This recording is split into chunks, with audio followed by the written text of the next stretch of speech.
Ang ganap na pagtitiwala sa Diyos at sa kanyang plano ay nakapaloob sa pagtitiwala rin sa takdang panahon na laan ng Diyos para sa atin ayon sa kanyang kalooban.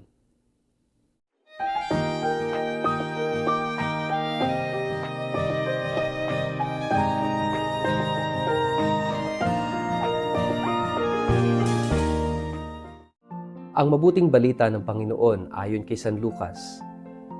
Noong panahong si Herodes ang hari ng Judea, may isang paring Hudyo na kabilang sa pangkat ni Abias na ang pangalan ay Zacarias. Ang kanyang asawang si Elizabeth ay mula naman sa angkan ni Aaron. Kapwa sila kalugod-lugod sa paningin ng Diyos at namumuhay ng tapat sa mga utos at tuntunin ng Panginoon. Wala silang anak dahil baog si Elizabeth at kapwa sila matanda na. Isang araw nanunungkulan ang pangkat na kinabibilangan ni Zacarias at ginagampanan niya ang kanyang tungkulin sa harapan ng Diyos bilang isang pari. Nang sila'y magpalabunutan ayon sa kaugalian ng mga paring Hudyo, siya ang napiling magsunog ng insenso. Pumasok siya sa templo ng Panginoon sa oras ng pagsusunog ng insenso, habang nagkakatipo naman sa labas ang mga tao at nananalangin. Nagpakita sa kanya doon ang isang anghel ng Panginoon na nakatayo sa gawing kanan ng altar na sunugan ng insenso. Nasindak si Zacarias at natakot nang makita niya ito. Ngunit sinabi ng anghel sa kanya, "Huwag kang matakot, Zacarias. Dininig ng Diyos ang iyong panalangin. Ang iyong asawang si Elizabeth ay magkakaanak ng isang lalaki at Juan ang ipapangalan mo sa bata. Ikaw ay matutuwa at magiging maligaya. Marami ang magagalak sa kanyang pagsilang sapagkat siya'y magiging dakila sa paningin ng Panginoon. Hindi siya dapat uminom ng alak o anumang inuming nakakalasing. Sa sinapupunan pa lamang ng kanyang ina, ay mapupuspos na siya ng Espiritu Santo. Sa pamamagitan niya'y maraming Israelita ang magbabalik loob sa kanilang Panginoong Diyos. Mauuna siya sa Panginoon na taglay ang espiritu at kapangyarihan ni Elias upang pagkasunduin ang mga ama at ang kanilang mga anak at panumbalikin ang mga suwail sa karunungan ng mga matuwid. Sa gayon, ipaghahanda niya ng isang bayan ang Panginoon."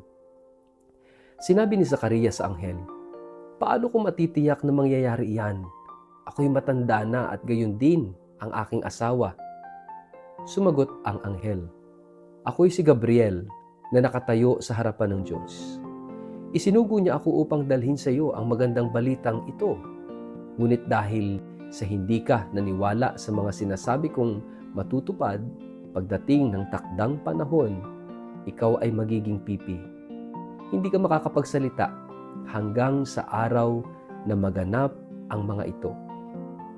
Samantala, naghihintay naman kay Zacarias ang mga tao. Nagtataka sila kung bakit nagtagal siya ng ganoon sa loob ng templo. Paglabas niya, hindi na siya makapagsalita. Kaya't mga senyas na lamang ang ginagamit niya. Napag-isip-isip ng mga tao na baka nakakita siya ng pangitain sa loob ng templo. Si Zacarias ay nanatiling pipi nang matapos na ang panahon ng kanyang paglilingkod ay umuwi na siya. Hindi nga nagtagal at naglihi si Elizabeth. Hindi ito lumabas ng bahay sa loob ng 5 buwan. Sinabi ni Elizabeth, "Ngayoy kinahahabagan ako ng Panginoon. Ginawa niya ito upang alisin ang aking kahihiyan sa harap ng mga tao." Ang mabuting balita ng Panginoon. Word of the day, hear what God has to say.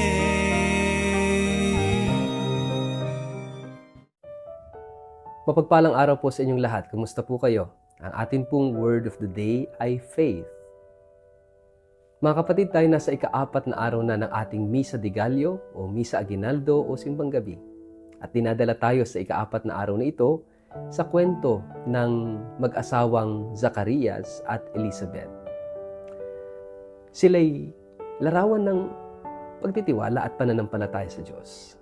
Subalit tulad nating lahat, kahit gaano kalalim yung ating pananampalataya sa Diyos, may mga panahon, pagkakataon na mapapatanong at wala namang masamang magtanong tungkol sa pananampalataya.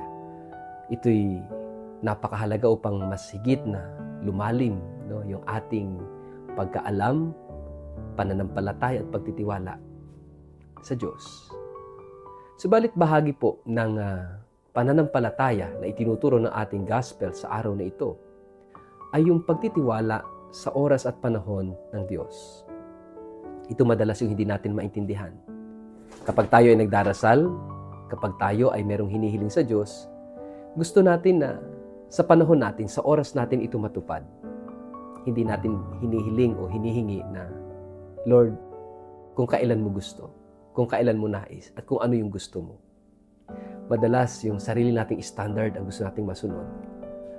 At kapag hindi nasunod, nawawalan tayo ng pananampalataya. Well, actually, kapag ganun tayong magdasal na tayo ang nagbibigay ng kondisyon sa Diyos, tayo ang nagbibigay sa Kanya ng oras, tayo ang nagbibigay sa Kanya ng kondisyon, then that is not faith at all.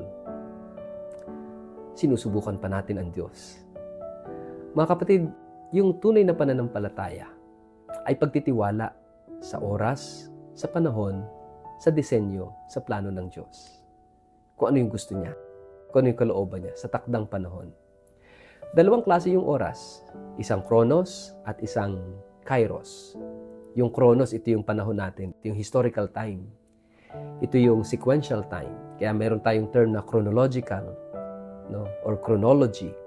Ito yung sequence ng time, yung mga pangyayari, pagkakasunod-sunod. May past, present, may future. Chronological. Kapag sinabi nating Kairos, ito yung opportune time, ito yung panahon, ito yung oras ng Diyos. Ang Diyos ay hindi late o hindi sobrang aga. God is never late and never too early. He is always just right in time. Tama at takdang panahon ng Diyos. At nagkakaroon ng kaganapan yung kanyang kalooban sa kanyang takdang panahon. Ito yung isang napakahalagang maunawa natin when it comes to faith.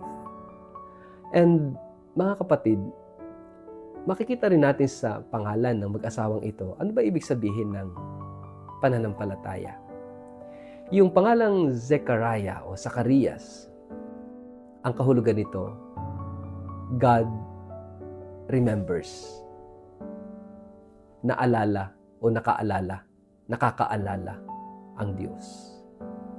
Yung pangalang Elizabeth, ang ibig sabihin, God has a promise. May pangako ang Diyos.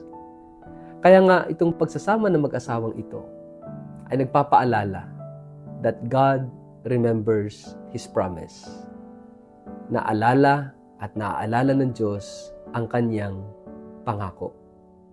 Ang pakiramdam ni Zacarias at ni Elizabeth sa kabila ng kanilang pagiging tapat at mabuti sa pamamagitan ng kanilang pananampalataya dahil sila walang anak at baog pa si Elizabeth, ang pagiging walang anak ay isang malaking kahihiyan sa kultura ng mga Hudyo. Kaya nga, nang ibalita ng Anghel Gabriel ang pagkakaroon o pagbubuntis ng kanyang asawang si Elizabeth, hindi lubos na makapaniwala si Zacarias. At mapapansin natin sa bandang dulo ng mensahe ng Ebanghelyo, ang mensahe ni Elizabeth na inalis ng Diyos, iniangat ng Diyos ang kanyang kahihiyan. Dahil nakakahiya kapag walang anak. Makita natin dito na sa takdang panahon ng Diyos, tinutupad ng Diyos ang kanyang pangako. Tulad ng pangalan ni Zacarias at ni Elizabeth, naalala ng Diyos ang kanyang pangako. God remembers that He has a promise. Mga kapatid, siguro magandang dito tayo maglaan ng panahon at oras para magnilay. Kumusta yung ating buhay pananampalataya? Hindi ibig sabihin na madalas kang magsimba, magdasal, magbasa ng Biblia, gawin ang iyong mga debosyon, malalim na ang iyong pananampalataya. Sapagkat yung pananampalataya ay masigit na nasusubok at naipapakita kung gaano tayo nagtitiwala sa kalooban ng Diyos, sa plano ng Diyos, sa oras ng Diyos, sa disenyo ng Diyos. Hindi tayo ang magdidikta sa Diyos. Hindi tayo magsiset ng time. Hindi tayo ang magsiset ng parameters. Hindi tayo ang magsiset ng disenyo kung anong gusto nating mangyari. Ang tunay na may malalim na pananampalataya sa Diyos, hinahayaan nating ang Diyos ang gumalaw ayon sa kanyang plano, ayon sa kanyang disenyo, ayon sa kanyang oras at panahon, sa takdang panahon, ayon sa kanyang kalooban. Mga kapatid, sana ibahin ng ating ebanghelyo ang pamamaraan natin ng pagdadasal at paglapit sa Diyos. Huwag nating diktahan ang Diyos. Hayaan natin ang Diyos ang magsabi sa atin, magpaunawa sa atin, magdala sa atin kung kailan, kung saan, kung paano matutupad ang kanyang pangako sa atin. Ang mahalaga, ilagay natin ang ating buong pananampalataya at pagtitiwala sa kanyang kalooban. Mangyari nawa ang kanyang kalooban sa ating lahat. Sa ngalan ng Ama at ng Anak at ng Espiritu Santo. Amen. Ama naming Diyos, turuan mo kaming tumalima at sumunod sa iyong kalooban, sa iyong takdang panahon, sa iyong disenyo, sa iyong plano para sa amin.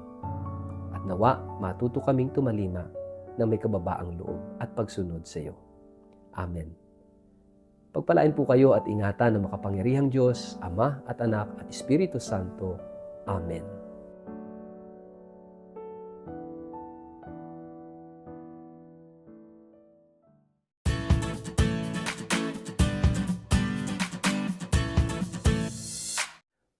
Mag-like, follow at subscribe sa Word of the Day para sa inyong pang-araw-araw na inspirasyon.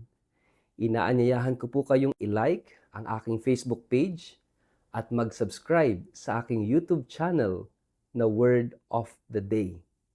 Samahan ninyo ako sa araw-araw na pagninilay ng Ebanghelyo upang mapalalim ang ating pananampalataya at magkaroon ng gabay sa bawat hakbang ng ating buhay, araw-araw. Kaya po, huwag kalimutang mag-follow at mag-subscribe upang manatiling updated sa ating pang-araw-araw na pagninilay. Maraming salamat po at naway patuloy tayong pagpalain ng Diyos.